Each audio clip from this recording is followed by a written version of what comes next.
Two amazing women who are celebrating a big deal, 125th anniversary for the Miami Women's Club. I've got Linda Joseph, the beautiful lady with the white hair, and Metris. Metris is the president of the club. So this is an historic year for you to be president of that club. Absolutely. And we have a big celebration coming up. Before we start, we have to thank South Florida PBS. South Florida PBS, God bless them, sponsors my show week after week and allows us to bring people that are doing positive things in our community, like the Miami Women's Club. So I thank you for joining us today. And let's talk about, Metris, let's have you start talking about the big event coming up on November 8th. November 8th, yes. And tell us about where where the club is, first of all. So we are located in Edgewater, which is the neighborhood in the city of Miami on Biscayne Bay. We're at 1737 North Bayshore Drive. We're a historic property. It's the Miami Women's Club. And I'm excited to say, before our gala on November 8th, the name of the Miami Women's Club will be restored to the building. Oh my goodness! Congratulations! Thank you. Big announcement. Yes. Yes. Oh gracious. Yeah. So tell me about the event, because I'm looking forward to it. So the event is on November 8th, and that day was just chosen randomly because we wanted to make sure it was in the beginning of the gala celebration season, but it was after the summer. It gave us time to get back into club year, and it's an opportunity to acknowledge 125 years of existence and service, but also let people know who we are. We've been through reorganization, renovation, reconstruction, a BBL, and a lot of people, because we don't self-promote, a lot of people don't know who the Miami Women's Club is. We heard a lot of formerly the Miami Women's Club, or because we weren't in the building while it was being renovated for 13 years. Oh, right. So we were out of the building. So they figured you were no longer around. They figured that we were the building was our identity, and it didn't connect. So you were still around. You were just homeless. Well, we were for a while. We were still around, and we still operated as a club, and we still did the community work that we've been known to do. But people associated the women's club with the building, right? Which today, with social media, that's how people associate you with something concrete and tangible. And so now that we are in the building, we got back in the building in 2022. Right. We have two amazing subtenants in the building, and they get a lot of press, a lot of coverage. They do. They have Casadonna on the first floor and Claw on the fourth, and the rooftop bar is absolutely amazing. Right. But we definitely want the world to know, thanks to Linda Joseph and her crew, that the building is renovated, and it's still the Miami Women's Club. So Casadonna and Claw are housed at the Miami Women's Club. At the Miami Women's Club. And the Miami Women's Club is owned by the members of the Miami Women's Club. Right. Exclusively. There's nobody else that owns any of that land, building, or bayfront. It's all the Miami Women's Club. Exactly, and it's so great. We have other clubs in our District 11 that also own their own buildings, and maintaining them and whatever. Especially when you have an historic building, yes, it's a good thing you have tenants, because just maintaining the building is a lot to carry. It's I say it as the best public-private partnership to identify someone who can come in and partner with us to renovate the building, make sure that we have subtenants so that we never have to worry about history repeating itself. Right. As I've been a member since 2008, so as I dig through the archives and I learn more about our history, I also saw that at times when the economy changed, when World War II came, the building structure began to deteriorate. And we didn't know then what we know today about the 40-year recertification and making sure building structures are sound. Yeah. And so looking at history, twice in our history, we went through the building needing extra attention that we weren't aware of. So in the 1940s, there was some iron trestles on the building that had to be removed and could not be restored because of structure and zoning and architectural design. So that was one time. And then after our last long-term tenant there was some structural issues. We all learned from Surfside that we have to pay attention to the 40-year recertification. So during that time, making sure the 40-year certification was up to date and current, it gave us an opportunity to position the organization not to have to worry about that part of doing business as a nonprofit. So when was your last certification, your 40-year, your last 2016? one? Yeah, 2016. Okay, so you're coming up next year. You have to, isn't it like every 10 years now after you get your 40? I don't know. Because it took us 6 years to get our 40-year done. Right. We just finished it. I don't know the code. However, I do know, because of the way our public-private partnership and the way that we worked out our contracts, that we are not going to worry the way we used to have to worry about getting it because done. You've got income coming in from your tenants. We've learned from learned from past experiences to make sure that that strategy has been addressed and well taken care of, so that future generations never have to worry about the building being in disrepair or not being able to meet the new code or upgrade certain things. We are now in position to never have to worry about that. So that gives us an opportunity to celebrate in grand style, to have a gala where we're activating the first floor, our club floor, and the rooftop, and to focus on service. So pretty much, folks, this is a progressive dinner. Yes. Which I love progressive dinners, but I love it even more that we don't have to get in a form of transportation to go from one place to another. Yes. All we have to do is get in an elevator or stairs, whatever. So I'm so excited about that. So Linda, you've been around longer than Madam President. Tell me. Yeah, not only in age, but also in club membership, yes. No, that's what I'm saying. So I know you've seen a lot of changes. Yes. But take us down the road a little bit and from your viewpoint. Well, the reason that actually I joined the club, I've never been a person who was a club member. My husband and I owned all of our own businesses, and we always had our hands full taking care of everything that we were working on. So when the Miami Women's Club was in disrepair so badly that it was getting to the point that there was going to be maybe a developer come in and build something there and everything, I live next door. So the Grand and all of our women there got involved and motivated to do something. So I joined the Miami Women's Club. It wasn't long before ours new members, because the old membership was so advanced in age and unable. You're so tactful. That was so nice. That was so nice. Unable to really maintain. They were aging out. Is that what you're saying? Yes, exactly. They were. So we quickly became elected as officers. Yeah. And so all of the new people kind of took over and says, well, what are we going to do?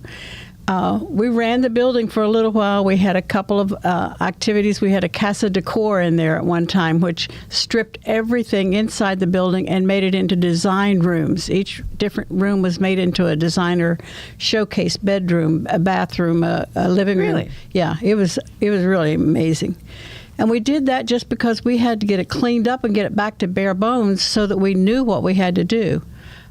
Once we had it to that point, Casa Decor left, and it was just stripped. And we found out all of the problems that we had had from the previous tenant that had caused so much damage to the building. So we started exploring and trying to find someone to come in and help us that was financially stable and could use that property. Right. So we had charrettes. We brought all the membership in. We had everybody that wanted to do something present a program and tell us what they wanted to do. Our members all voted, and we ended up partnering with the HEFI group, which is a Canadian group, but is headquartered here in Miami. Mm-hmm. And they have been the best partners we could have ever found, because they are so intent on keeping this building up and running and in good shape. They are the ones who went out and found the subtenants. And really? Yeah. Oh, wow. Even the first floor, the restaurant there is named Casa Donna, which in Italian means House of the Woman. Yeah, right. So it was a lot of good correlations with everything that we did. And once we got that started, then we had to start the reconstruction. And basically, our building has a building built inside of that building. All of the rafters, or all of the base of the building itself was built on Florida pine, which was wonderful, but a 125-year-old Florida pine is not going to hold up all of that was going on top of it. So we had to redo the whole, from the inside, tear up the bottom floor, put in all new base and everything. Whatever. Yeah, everything had to be redone there. So it had to start from the bottom up, and it was a long, arduous. How long did it take? It took about 3 years. 3? Yeah. 3 years to get it completely Well, considering done. you have to take things down before you can start even Yes. redoing. But Yeah. we had a group of women and a couple advisors who helped us, and we worked through a contract with the Hefe group that is so good for us. It keeps us stable and not having to worry about things for a long, long time. Oh, what a Yeah. great story. Yeah. Because I know there were a lot of people that, had to lobby and to make sure that didn't get torn down. Torn down, yeah. Yeah. Yeah, So it you was could have hard lost work. your clubhouse. Yep. Yeah. But we did it. We got And it it's done. so beautiful. It's a fun place to do things. And It's a great juxtaposition between, if you look at all the high rises that are built around it, and then this little gem right on the bay. I know, right? It's just amazing. And such an amazing view. Yes. I mean, it's like crazy. People kill for this view, Yes, right? yes. Yeah. So congratulations on that, because that was quite a feat. And I know you had some great members that were spearheading Yes, that. we did. Yeah, Noreen Timoney and took over, and she was president first when we went in together. She and I went in, and I was her right-hand man for years and years and years. Yeah. And we had several board members who've been with us all along the way, Right. especially the one that was head of the gala. Clara Atkins Clara has been Atkins, a who was great supposed to be here today, but she was feeling under the weather. under the weather. She has. You're working her too hard. Okay, I told them that they could take off the month of December. Oh, is that what you did? Yeah. After the holiday gathering. Oh, good. After that, So you're the taskmaster. Yeah. I'm the as president. It is my role to delegate and encourage and allow people to lead and Right. learn. And so in my first year, I've been experimenting with allowing them to lead and learn while I come up with these amazing ideas. And then they say, "You do know how old we are." Oh, they say that? Yes. Oh, no. And then I have They to can't say that to me. And then I calculate, and I was like, ooh. But then I look around GFWC, and I see how old the membership is across the state and across the country. Right. And I think And see what they do. it keeps us active. And I have to say, comparing club women to other women, to other organizations, I think we are more lively, more active, and more engaged in community because we stay busy. Oh, yeah, absolutely. And it's easy to recruit people when they see that you're doing great things in the community. Yeah. My only And- requirement is that you don't do early morning events anymore. But but we do pretty good. We do a lot of afternoon and evening events. I'm at no work problem. at 7 o'clock every morning, 7:30 every morning, and it doesn't matter. That's one luxury I enjoy. So if it's a morning event, it's like, oh, okay, I'm going to lose like 3 hours of work. But it doesn't bother me, I always, that's the great thing about working for community newspapers is such a blessing because I have a lot of flexibility and I can help a lot of people. So, and I love the idea that I can help my sister clubs. So I did not realize that this was your job. Well- I thought this was just your community service activities. Well, there's a lot of my job that is that. Okay. They call me they named me the senior public relations advisor because I had too many jobs. But I write for the paper. I'm not writing because I'm getting paid to write. I'm writing because I want to publicize what people are doing, which is how I ended up getting the show. Because they said, "You're writing about all these wonderful things that are happening. Don't you want to have a show?" I go, I'll try it out, because we were just playing with the idea of having shows, video podcasts. Yes, I've been doing it. I've had, 150, 200 shows since then, but I bring on people that I like to bring on. It didn't register until I know a lot of people. No, a lot of people. I see the articles, I see the pictures, but it didn't register until I walked in. I was like, oh, it's not just her hobby. This is professional opportunity. This is an opportunity. I love the fact that you can.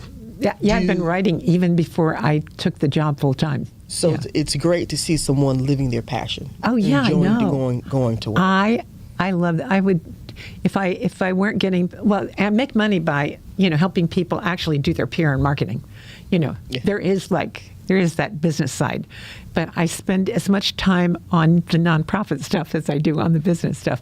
But you probably do too. I think you both do. Yeah. I do.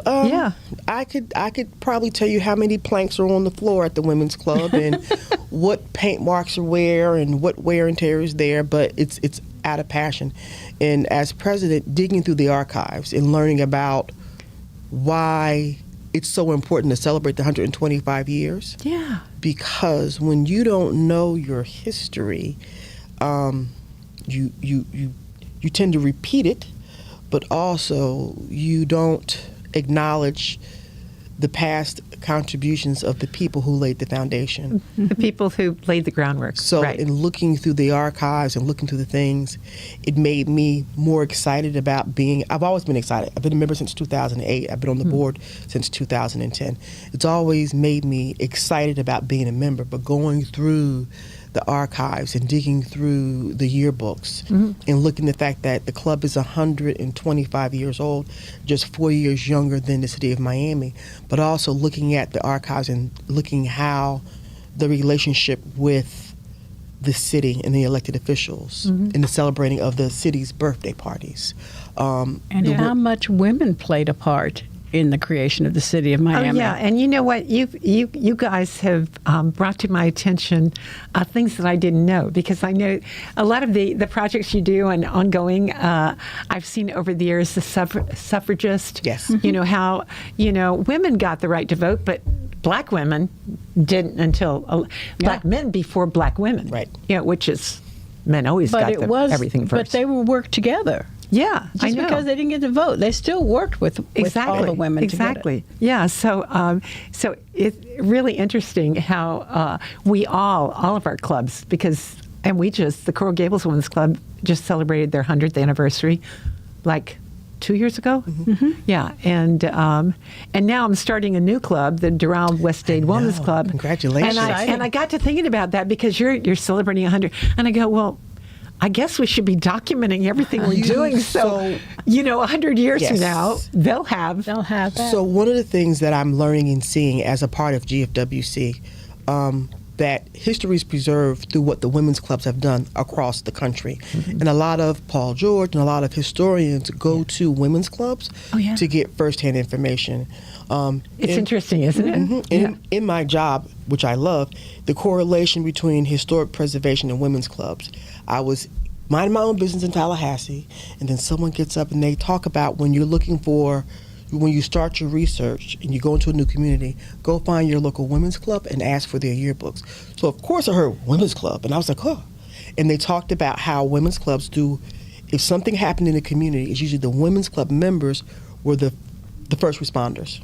If a building burned, a church burned, or somebody needed to get fed, clothed, reading, whatever it was, if militaries needed a place for respite, it was the women's clubs. Absolutely. Who documented all that. So the funny thing is, sometimes it's not even making. We uncovered a cornerstone in Coral Gables Elementary that acknowledged that Coral Gables Junior Women's Club was was responsible or something for setting up the kindergartners. Yes. It was like, if they hadn't, because they were doing renovations, if they hadn't found that, we didn't have that anywhere. It wasn't documented. So that's why I'm thinking, gosh, when you start a new club, you really need to. You have to document the founding members and their legacy and what they're connected to. Like, I didn't realize that Margaret Pace Park, which is right next to our club, I didn't realize that she was the first vice president of the Miami Women's Club. I'm digging through the archives, Yeah. And then I see her, You know I see what? Margaret Pace, and I was like, that's Hey. the part. And so now I'm trying to dig and find all the information. She was also responsible for starting some of the first garden clubs. Yes. Oh, And yeah. then I started digging through just different archives, which made it even more important about the gala, the city of Miami's flag. In 1933, I found a letter that is in FIU's archives, Uh-huh. a letter from the president of the Miami Women's Club to the city commissioners, having a conversation because the city commissioners asked the Miami Women's Club to come up with a design for the flag. The Oh, Miami really? Women's Yeah. Club contacted a designer.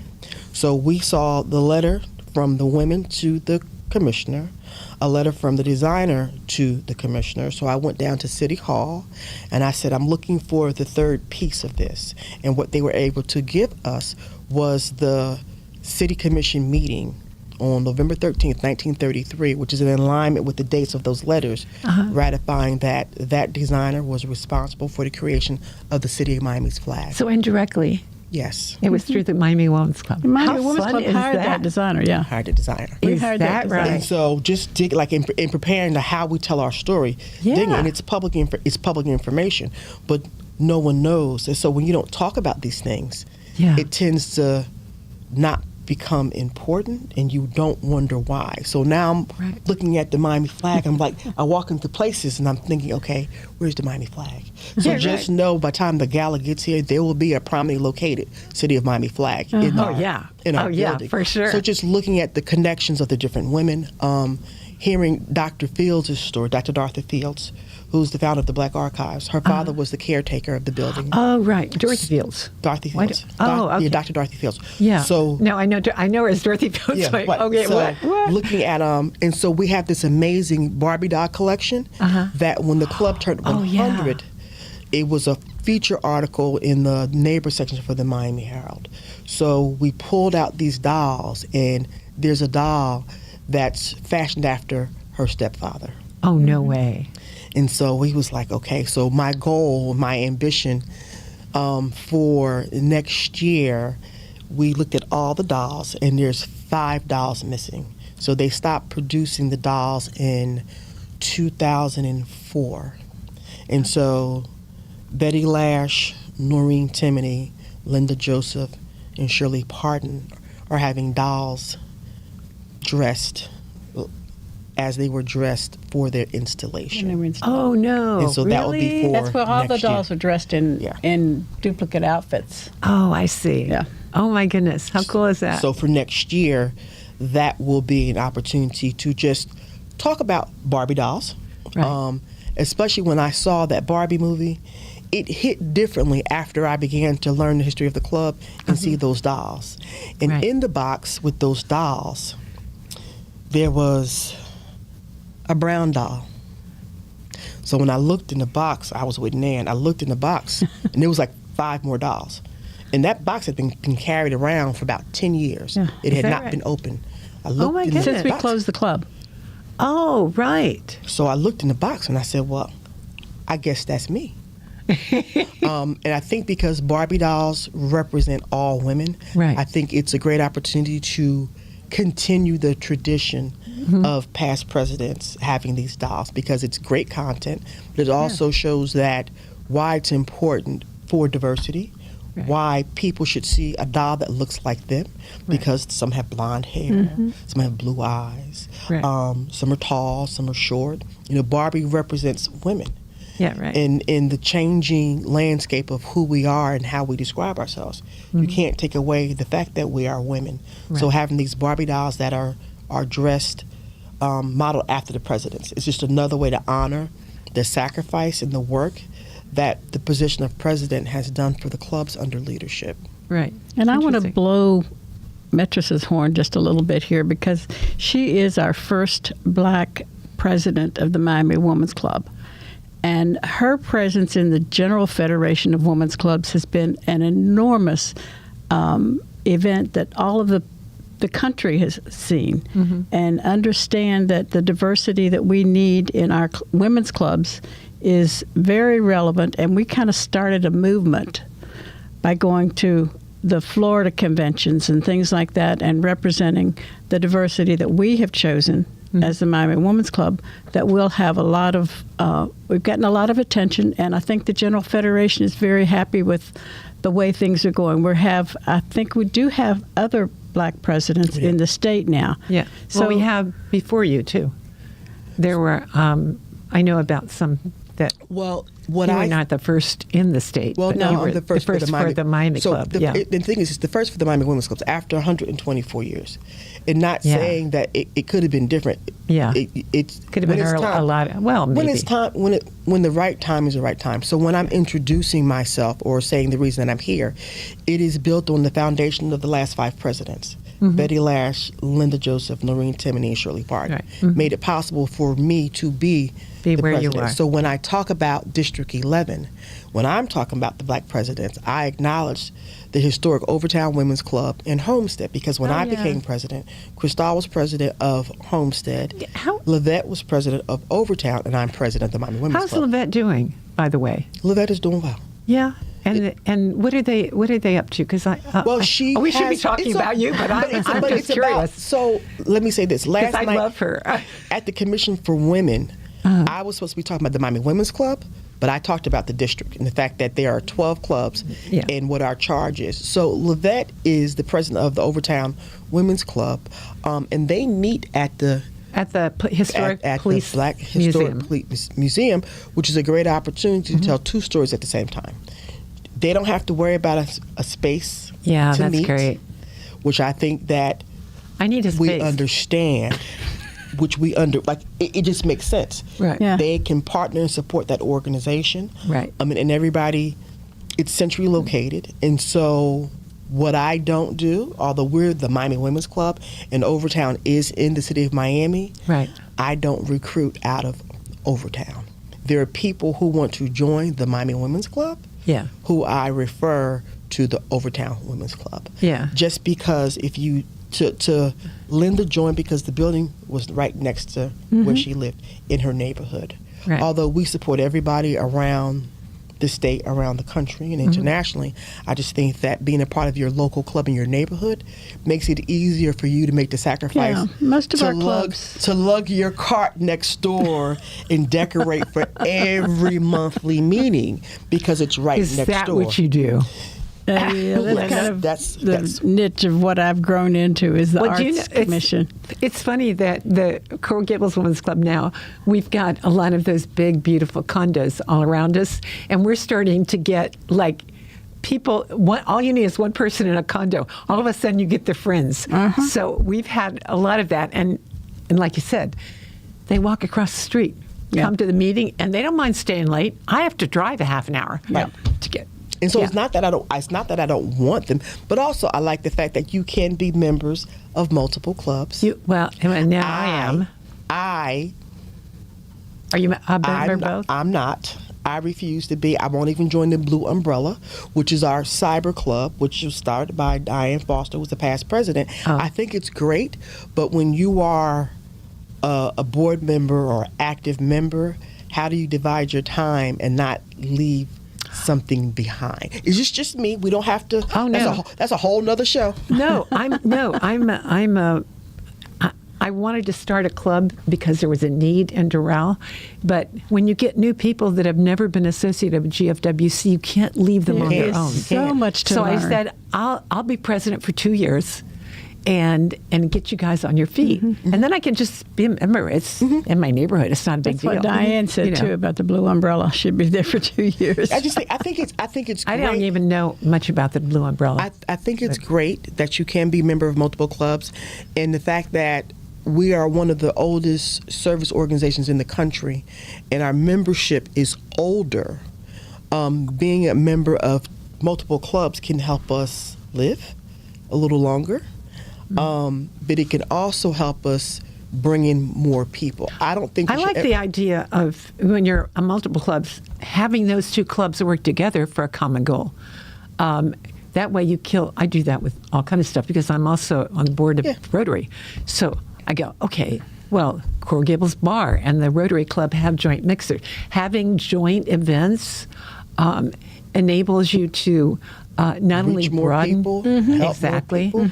but recruit more people because people may say, oh, well, heck, I live downtown. Why not join the Miami Women's Club? Right. But For a Rotary member, and Rotary is just as old as women's clubs, and across the history of GFWC, there's always been a tight relationship with Rotary and the women's club. Because they're Please both. don't tell them that I said that. Well, they're both part of the United Nations. Yeah, but it has been a documented history that Rotary and women's clubs across the country are great partners. And so we recently did We have the same goals. service partnership Sure, of with course. them. I think it's important for co-collaboration.